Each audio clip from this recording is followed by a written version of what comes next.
Alhamdulillahirrahmanirrahim wa bihi nasta'inu ala umuri dunya waddin wassalatu wassalamu ala asrofil anbiya'i wal mursalin wa ala alihi washabihi ajmain. Alhamdulillah hari ini hari Senin tanggal 26 Agustus 2024 kita bisa berkumpul di ruang guru dalam keadaan sehat walafiat. Saya aturkan terima kasih kepada Ibu Kepala Sekolah dan Ibu Bapak Guru semua yang sudah hadir di ruang guru ini. Hari ini saya akan mempresentasikan atau diseminasi budaya positif untuk pemenuhan modul 1.4 Guru Pendidikan Guru Penggerak Angkatan 11 di Kabupaten Purwakarta. Ya, bagaimana kabarnya Ibu Bapak hari ini? Sehat? Alhamdulillah. Alhamdulillah ya, terima kasih Ibu Bapak. Mari kita mulai kegiatan hari ini mengenai budaya positif. Apakah Bapak Ibu sudah mendengar budaya positif? Sudah mendengar? Sudah mempraktekkan? Oke. Ya.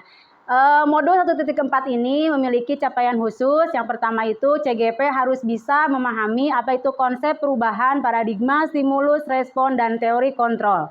Ya, kemudian ada 3 teori perilaku manusia, motivasi internal dan eksternal, keyakinan kelas, hukuman dan penghargaan, 5 kebutuhan dasar manusia, 5 posisi kontrol guru dan segitiga restitusi. Hari ini kita akan belajar ini, bagaimana kita dalam waktu yang sesingkat-singkatnya bisa memahami materi yang full dengan semua yang kita laksanakan setiap hari. Kemudian capaian khusus ini menerapkan strategi disiplin positif. Ya, sebetulnya kita setiap hari sudah berbudaya positif.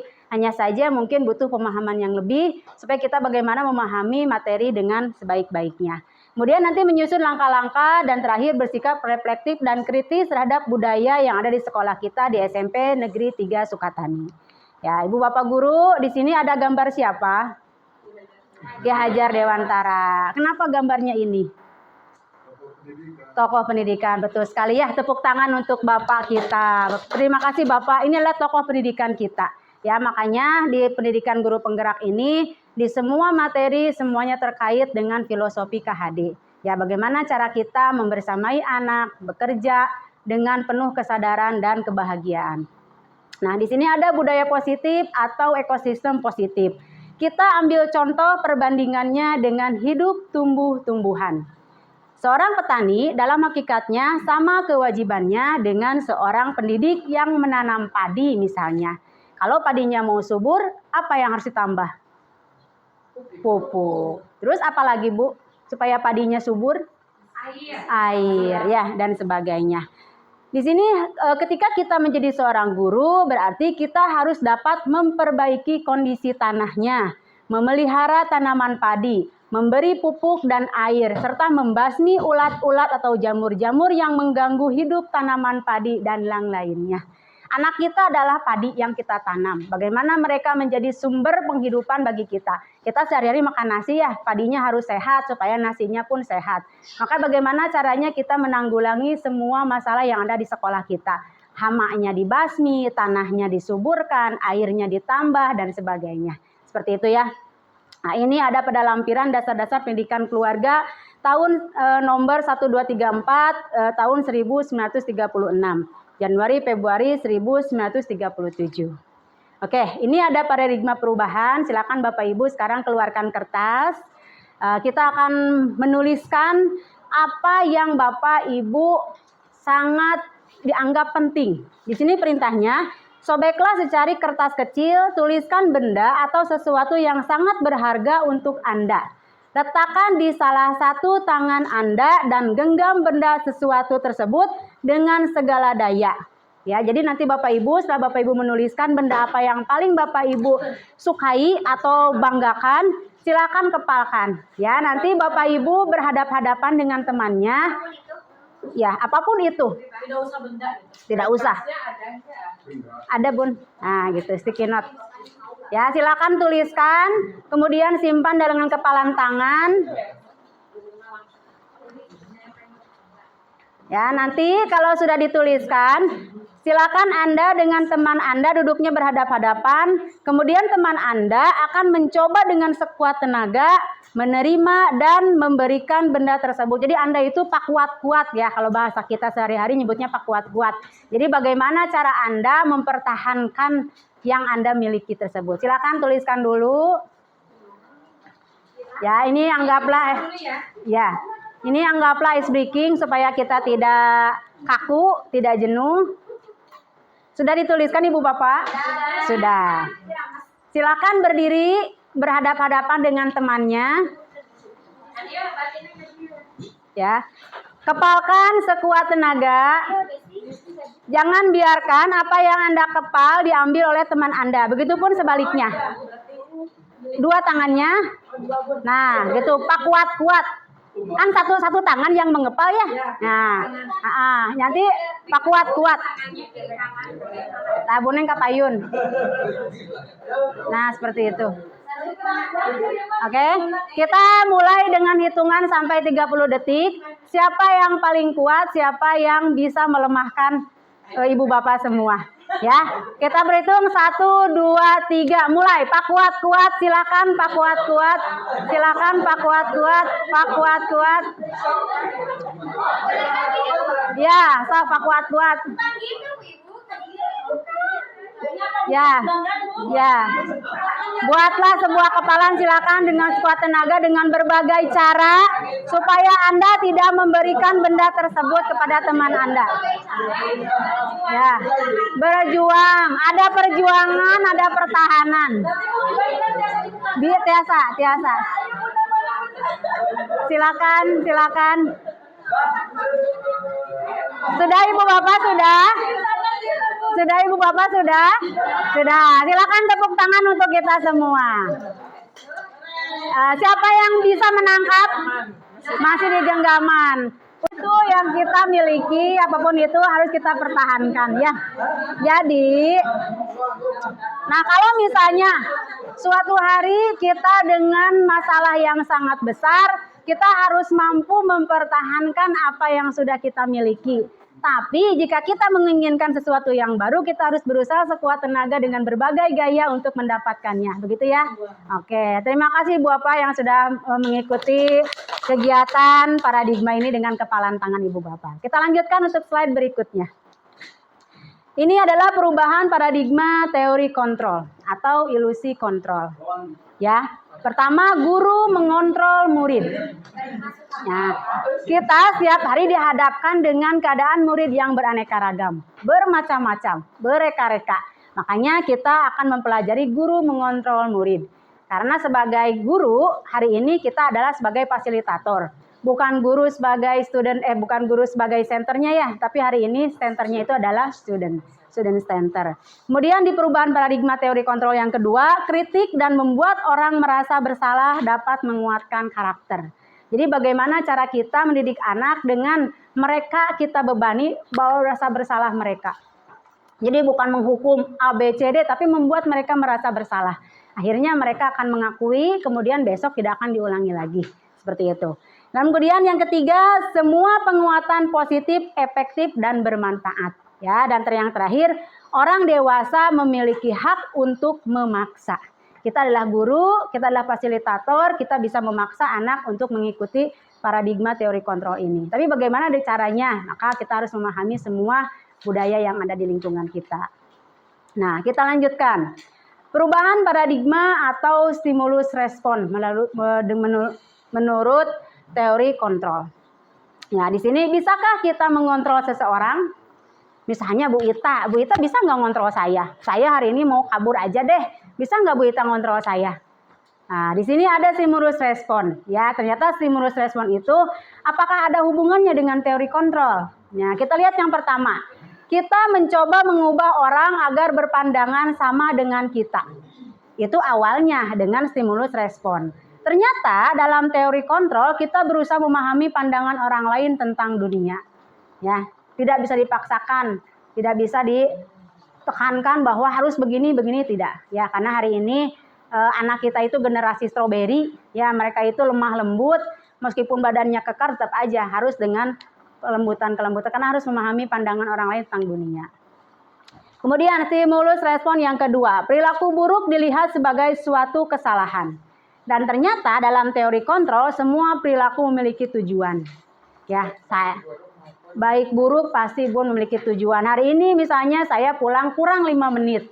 Kenapa? Karena memang ada hal yang harus saya lakukan gitu ya. Jadi tidak harus melalui bahwa oh kamu ya pulangnya cepat gini enggak. Karena semua itu punya tujuan, ada tujuannya dan kita harus berusaha memahami orang lain sebaik-baiknya kita. Kemudian dengan stimulus respon orang lain bisa mengontrol saya. Ternyata dalam teori kontrol hanya Anda yang bisa mengontrol diri Anda. Berarti ya jangan pulang dulu kalau gitu ya. Kemudian selanjutnya, saya bisa mengontrol orang lain. Anda tidak bisa mengontrol orang lain ya. Karena ada HAM juga ya, apalagi hari ini anak didik kita ya generasi itu Bu, jadi tidak boleh. Kemudian di stimulus respon pemaksaan ada pada saat bujukan gagal. Dan pada teori kontrolnya, kolaborasi dan konsensus menciptakan pilihan-pilihan yang baru. Ya, kemudian terakhir model berpikir menang kalah. Dan ternyata itu harus diganti dengan model berpikir menang-menang. Jadi nggak ada yang kalah, semuanya menang-menang meskipun kalau dimunculkan skor ya ada selisih, tapi ternyata semua menang dengan keadaannya. Saya seperti ini ya, saya menang dengan keadaan saya. Ya, caranya bagaimana ya? Kita mensyukuri, oh berarti kalau begini-begini saya tahu saya menang. Meskipun pada kenyataannya saya minus begini, tapi saya itu menang dalam keadaan apapun. Gitu ya. Kita lanjutkan. Apakah makna disiplin? Tadi ketika kita upacara ada makna disiplin yang disampaikan oleh Pak Deki. Nah, ini adalah makna disiplin. Ya, bahasa Latinnya itu disiplina, artinya belajar. Ya, belajar, disiplin waktu, disiplin karakter ya dan sebagainya banyak. Makna asal dari kata berkonotasi dengan disiplin diri dari murid-murid Socrates dan Plato. Ya, Ibu Bapak pernah mendengar Plato? Ada ya teori ini. Nah, kemudian disiplin diri membuat orang menggali potensinya menuju sebuah tujuan apa yang dia hargai. Ya, jadi kalau saya mau apa ya saya mendisiplinkan diri untuk menggapai itu. Kemudian terakhir, namun dalam budaya kita, makna kata disiplin telah berubah menjadi sesuatu yang dilakukan seseorang pada orang lain untuk mendapatkan kepatuhan. Ya, jadi kalau saya disiplin, saya patuh. Nah, kecenderungan umum adalah menghubungkan disiplin dengan ketidaknyamanan, bukan dengan apa yang kita hargai atau pencapaian suatu tujuan mulia. Ketidaknyamanan itu lahir ketika perubahan datang, terpaksa. Perubahan menghasilkan ketidaknyamanan, keterpaksaan, akhirnya ketidaknyamanan. Tapi disitulah kita mendisiplinkan diri kita. Mau jadi apa untuk mencapai tujuan yang mulia. Ya, jadi harus memaksakan diri kalau di sini. Ya, karena ini adalah makna disiplin. Oke, kita lanjutkan. Teori motivasi perilaku manusia ada 3. Ya, jadi ketika kita berperilaku ada teori-teori dari eksternal, ya, kemudian tujuan internalnya juga ada. Yang pertama, untuk menghindari ketidaknyamanan atau hukuman. Hari ini saya datang pagi. Kenapa? Apa yang akan terjadi apabila saya tidak melakukannya? Ya, itu dari eksternal. Ya, kemudian untuk mendapatkan imbalan dari orang lain atau institusi. Apa yang akan saya dapatkan apabila saya melakukannya? Jadi tergantung kita. Kita itu melakukan apa karena apa? Yang pertama untuk menghindari ketidaknyamanan. Yang kedua untuk mendapatkan imbalan, dan yang ketiga untuk menghargai diri sendiri menjadi insan sesuai harapan kita. Ya, jadi kalau misalnya saya hari ini jadi guru, kenapa saya jadi guru? Ada teori motivasinya. Apakah untuk mesti penghukum, pembuat rasa bersalah, teman, pemantau atau manajer? Di mana? Ya, Ibu Bapak yang bisa menceritakan keadaan Ibu Bapak sendiri. Bagaimana perasaan Anda saat itu? Misalnya, saya sebagai penghukum. Perasaan saya saat itu, saya merasa sudah sangat mendolimi anak didik saya, misalnya ya. Anak didik saya merasa terpukul sehingga tidak sekolah selama seminggu. Karena saya sebagai penghukum. Saya pernah menginjak sepatu murid saya karena tiap hari Senin tidak mau upacara. Kebetulan pas Senin itu upacara. Tincak kok bisa sepatu nate meren sepatu kenging nyesebun bersih sepatu nate ambek 2 minggu nggak sekolah, 3 minggu nggak sekolah, disamper ke Bumina home visit tetap nggak mau sekolah karena dia merasa sudah sakit hati apa yang saya lakukan. Padahal mah mincak lagi tibang ujungna ngan kebetulan mungkin dia lagi sensitif, bangunnya kesiangan, posisinya masih belum stabil berada di sekolah. Ya saya injek sepatunya dan dia merasa saya sudah menghukum dia. dan sampai sekarang tidak mau sekolah. Jadi nggak punya ijazah SMP. Karena tindakan saya hari itu saya sebagai penghukum. Jadi seharusnya saya itu memposisikan diri saya sebagai manajer. Saya ngobrol dulu, kenapa kamu kesiangan? Ya manusia yang minage mungkin pada saat itu saya masih muda, dengan kesibukan di rumah, rusuh ke sekolah, mimpin upacara, ternyata yang di sekolah itu susah diajak upacara, ya keselnya. Akhirnya seperti itu. Ya saya juga sama. Awalnya saya sebagai penghukum, perasaan saya saat itu asa merasa bersalah sekali karena sudah menghentikan aktivitas sekolah anak didik saya. Merasa bersalah, diajak di sekolah alim. Ya ujung-ujungnya mama bapaknya datang ke sekolah malah marah-marah. "Dah ibu, kan kata saya di sekolah sebagai wali. Kenapa saya dimarahin?" gitu ya. Ya ada egois pada saat itu, tapi sekarang enggak. Karena sudah mengenal materi budaya positif, posisi kontrol dan sebagainya. Di mana posisi Anda saat ini? Ya, hari ini Ibu Bapak mudah-mudahan sudah pada tahap manajer. Sudah ngajak ngobrol, mau jadi apa kamu kalau kamu begini, gitu ya. Bagaimana perasaan Anda saat ini? Ketika saya sudah memahami materi ini, ya saya lebih leluasa. Ya, saya lebih bisa membawa peserta didik saya menjadi arah yang sangat luas sekali. Mereka itu memiliki hak yang sama, gitu ya. Jadi Ibu Bapak ketika belum memahami materi ini di mana nih? Di mana? Apakah A, B, C, D, E? Di A, di B, di C, di E? Yang mana? Iya, betul ya. Ya, tidak perlu dijawab. Oke. Prosesnya mungkin kita tuh ada di posisi 5 itu waktu pas proses dari awal sampai proses akhir ya. Iya. Mungkin awal-awal maksudnya dari awal kita tegas. Nggak ada proses maksudnya refleksi. Iya. Kayak gitu. Pasti kan soalnya nanti ujungnya kita pengen anak-anak ya kayak gitu. Nurut ya. Kesadaran. Iya, kesadaran. Iya, betul sekali Pak. Ini ada berapa besar sebuah pesan tersampaikan. Ada dengan kata-kata, nada suara, dan nonverbal. Ya Ibu Bapak setiap hari berjumpa dengan anak didik.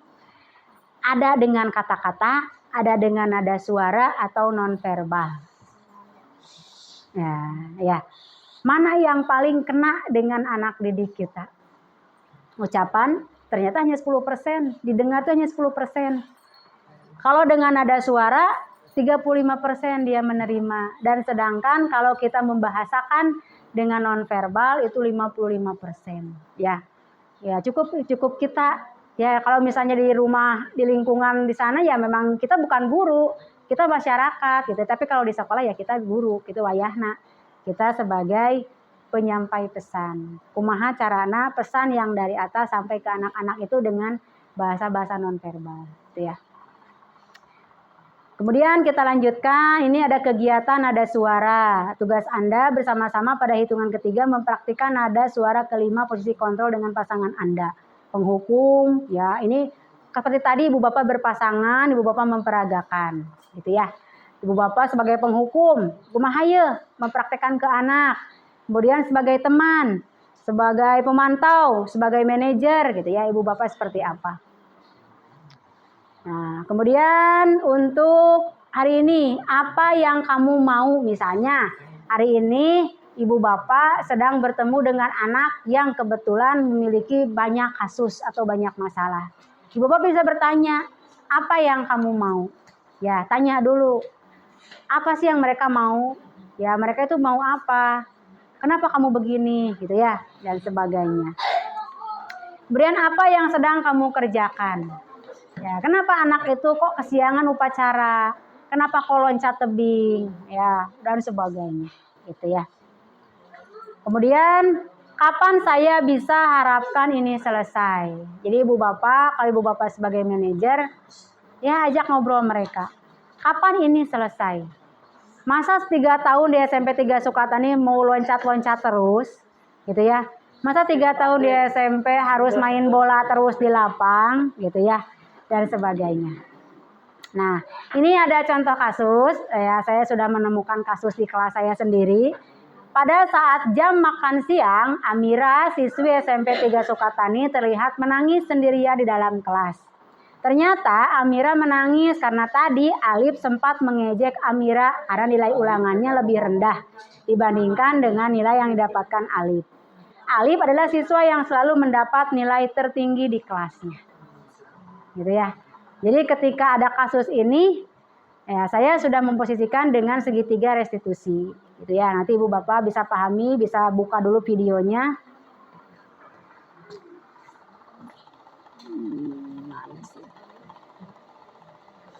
Oh, nggak muncul ya suaranya. Hilap tadi konekkan sarang itu. Biasanya. Keep. Ya. Ini kasus ke-1 udah, kita lanjut ke kasus kedua. Tidak menjaga kebersihan. Berarti tidak ada nilai kesehatan dan sebagainya. Jadi ya, kamu ingin menjadi orang seperti apa? Jadi kita harus gunakan segitiga restitusi dalam semua masalah yang kita hadapi. Ini enak Bu. Kalau kita sudah terapkan, ini enak. Anak tidak akan mangkir, anak tidak akan terbebani dengan hukuman, tapi mereka justru menghadirkan diri dengan karakter yang baru. Saya sudah terapkan di rumah, di kelas, dan anak saya itu seperti ini. Kalau mereka berbuat salah, suruh mereka ngaku dulu. Kenapa begini. Akhirnya, apakah kamu akan jadi orang yang begini terus, Mbak? Besok mau jadi apa? Ya mau jadi orang soleh, ya? Jadi itu ada jawaban dari mereka sendiri. Gitu ya. Nah, kemudian ini ada menstabilkan identitas. Berbuat salah itu hal yang manusiawi, tidak ada manusia yang sempurna. Bapak Ibu juga berbuat salah, ya Ibu juga sama pernah berbuat salah, gitu ya. Akhirnya, kalau kamu menyalahkan dirimu sendiri terus menerus, apakah kamu bersikap baik pada dirimu sendiri, gitu ya. Jadi harus berdamai dengan diri sendiri. Itu untuk menstabilkan identitas. Kemudian validasi tindakan yang salah. Ya, guru bisa bertanya, kamu bisa saja kan melakukan hal yang lebih buruk, tapi kamu tidak melakukannya. Kamu bisa loh loncat ke benteng misalnya gitu ya. Itu penting bagi kamu, loncat tiap hari misalnya gitu ya. Kemudian maukah kamu belajar untuk cara lain yang kamu butuhkan tanpa harus mengukur dan sebagainya gitu ya. Apakah kamu bisa melakukan dengan lebih baik untuk besok? Ini validasi tindakan yang salah. Jadi ada menstabilkan identitas, validasi tindakan yang salah, dan yang ketiganya yaitu menanyakan keyakinan. Kalau kamu sudah yakin, ya nggak bakal diulang lagi. Ya, apa nilai yang kita percaya di kelas atau di sekolah kita? Jangan terlambat, gitu ya. Jadi kita ganti, kalau ada kalimat negatif, jangan terlambat ke sekolah, kita hilangkan kalimat jangannya. Berarti terlambat tidak baik. Oh, tidak, ganti lagi dengan bahasanya. Hadir 15 menit sebelum belajar. Jadi tidak ada kata jangan, tidak boleh ada kata tidak. Jadi tampak seperti tidak tampak sepertinya ada nanti. Kamu ingin jadi anak seperti apa? Kamu sudah merasakan apa ketika kamu melakukan itu? Kamu menjadi orang yang seperti apa? Makanya ketika kita melihat bahkan dimanapun, misalnya ketika kita mau ujian, hadir 15 menit sebelum kegiatan dimulai. Itu sudah kesepakatan. Jadi bukan jangan terlambat, tapi sudah menggantikan kalimat positif. Hadir 15 menit sebelum kegiatan dimulai, misalnya seperti itu. Nah, Ibu Bapak, di sini ada intervensi untuk 30 detik. Ibu Bapak membantu murid kembali ke tujuan semula dengan cukup singkat memakai cara non konfrontatif. Ini tertulisnya dihadirkan murid. Jadi ketika ada murid, Ibu Bapak bisa uji cobakan ke yang lain. Ya, Ibu Bapak silakan dibaca. Apakah kamu ingin berbuat lebih baik? Ini sering Ibu Bapak lakukan terhadap anak didik yang memiliki masalah. Tapi ini dipilihan dari ya mana yang paling pantas. Apakah kamu menginginkan apa keyakinan kita? Jadi ada 30 detik untuk memahami anak dengan beberapa pertanyaan ini. Ya. Kalau kita memahami anak dari psikologis mereka tidak akan jauh dari kita. Mau ucing-ucingan, kita kadio budak kemana gitu ya. Kalau kita sudah memahami mereka tidak akan lari. Justru tiap hari merasa diakui. Karena ketika kita hadir di suatu tempat, kita disambut, kita pun bahagia. Maka seperti itu anak didik kita. Sambut mereka ketika mereka hadir di kelas. Oh, sudah datang, terima kasih sudah datang. Mari belajar dengan baik. Kalau ada penghargaan, ada pengakuan, anak gak bakal lari kemana-pun. Dia membudak mereka kelas, ayo siap. Ya udah anak kabur lagi. Jadi itu yang setiap hari saya lakukan gitu. Nah, jadi anaknya kabur lagi. Ya harusnya kita sudah memberikan pelayanan. Ucapan terima kasih sudah hadir di kelas, ucapan terima kasih sudah mau bekerja sama menyelesaikan tugas dan sebagainya. Ya, Ibu Bapak hari ini apa yang sudah dipikirkan? Ya, Ibu Bapak memikirkan apa?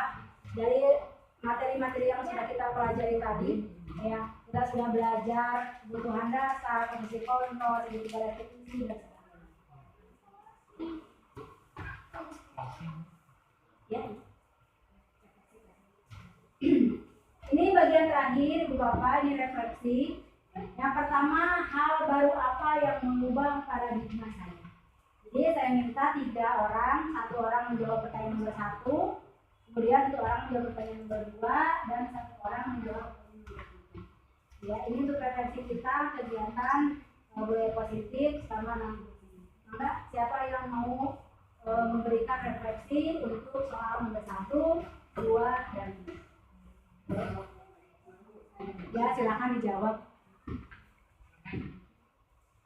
Mending Mbak De ngejawab nomor 2. Perasaan apa yang muncul selama mengikuti sesi ini, khususnya mengenai makna disiplin dan motivasi intrinsik? Enggak? 1, 2, 3 orang, lalu setelah itu kita selesai.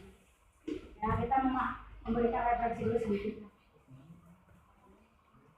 Mangga Pak? Ini boleh? Pak? Boleh? Pak Amir?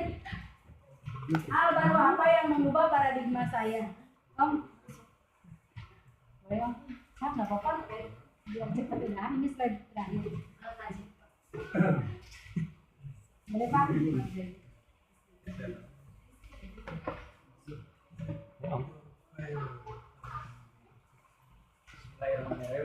Izin juga. Boleh.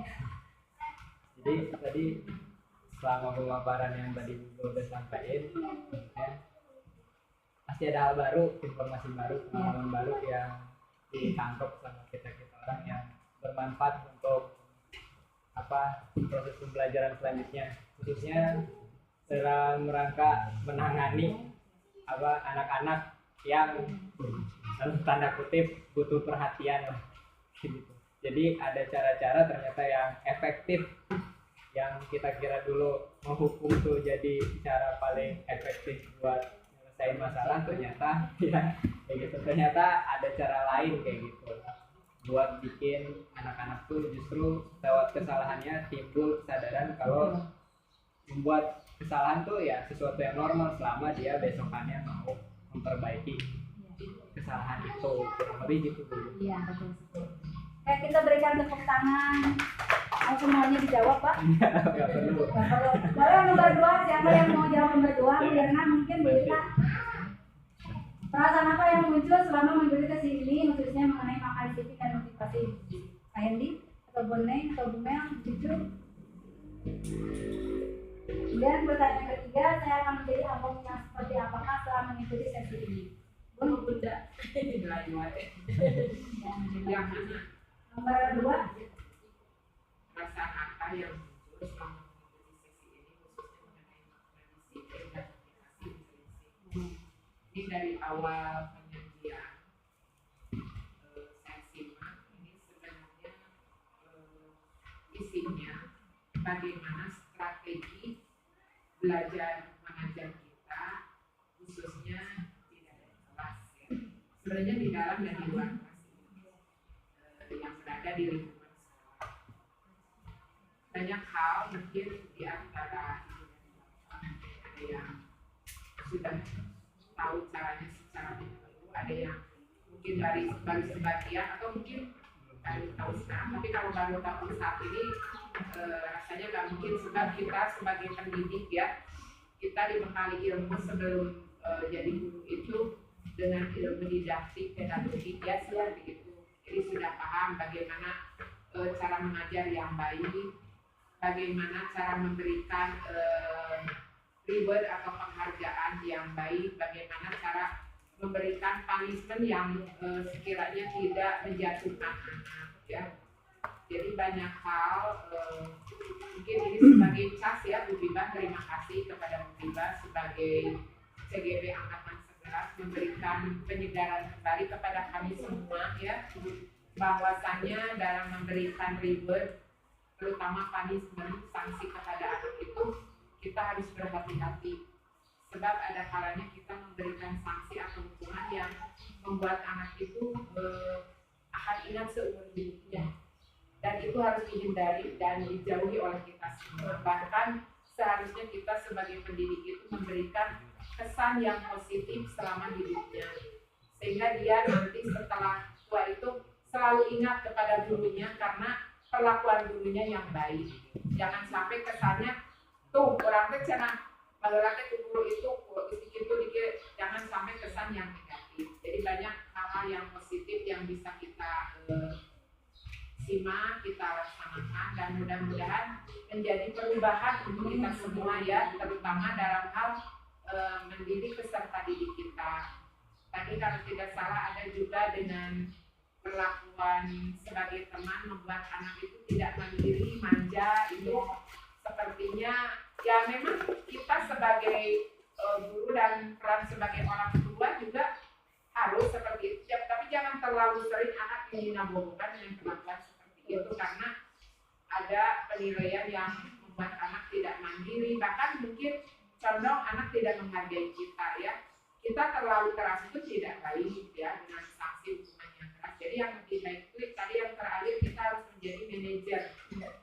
Jadi yang jadi manajer itu tidak mesti kepala sekolah. Manajer itu orang yang bisa memanage itu bisa mengatur. Ibu dan bapak guru juga sama sebagai manajer. Ibu dan bapak guru pun di rumah juga perannya sama sebagai manajer, sebagai pemimpin. Di mana sebagai pemimpin itu kita bisa mempengaruhi orang untuk mencapai suatu tujuan, suatu visi misi kita. Nah, kalau kita bisa sampai berhasil, orang-orang bisa dipengaruhi oleh kita untuk mencapai tujuan, berarti tujuan kita berhasil. Itu mungkin sekilas untuk tanggapan di nomor 2. Kita berikan aplaus untuk Pak Kepala kita. Terakhir nomor 3, Pak Ferry mau jawab nomor 3 sedikit saja.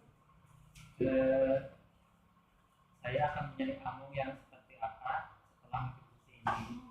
Sebetulnya jawaban refleksi dari nomor 3 itu tadi sudah sampaikan sama Bunda ya, bahwa di dalam tujuan khususnya dalam tujuan dalam program pendidikan bergerak itu adalah kita menjadi pemimpin pembelajaran ya. Jadi pemimpin pembelajaran yang seperti apa? Yang menjadi seorang manajer. Kalau misalkan biasanya kita sebagai pembuku, sebagai pembuat dasar bersalah, insya Allah ke depannya akan kita perbaiki untuk menjadi seorang manajer. Tepuk tangan. Terima kasih untuk Ibu Bapak Guru yang sudah memberikan refleksi untuk kegiatan hari ini. Kemudian di slide terakhir saya ucapkan terima kasih yang sebanyak-banyaknya atas kehadiran Bapak semua. Mudah-mudahan kita bisa dipertemukan lagi dalam keadaan sehat, diberi kesempatan dalam kegiatan yang berbeda. Saya akhiri. Billahi taufiq wal hidayah. Wassalamualaikum warahmatullahi wabarakatuh. Waalaikumsalam.